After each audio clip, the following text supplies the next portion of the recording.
Okay, so I've been asked about my stance on Kamala and how I could support her, especially with the things that are going on in Palestine. So here is my multi-part answer.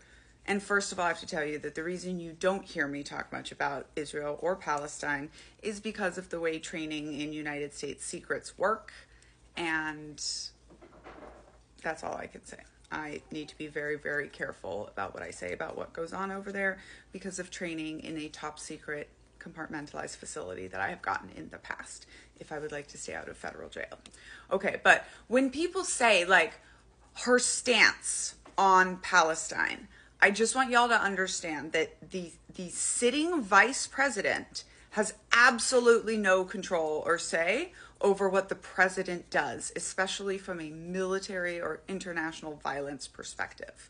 Okay, the vice president is the president of the Senate. They are not the deputy commander in chief of the military.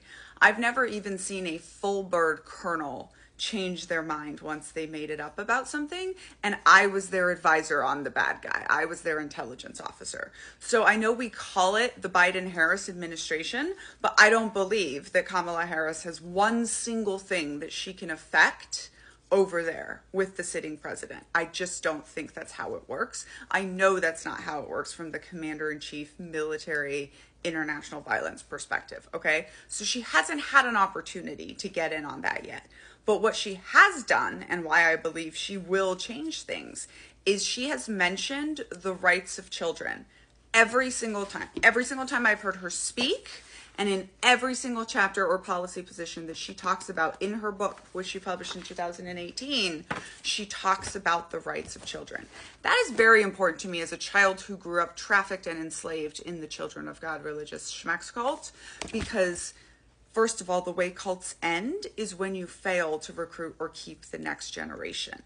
And so oppressing children is a very big part of cult control, and we see it everywhere. And this is why we see it in America. This is why we see the other side trying to get rid of or lower child labor laws and encourage child marriages, right? It's all about controlling children.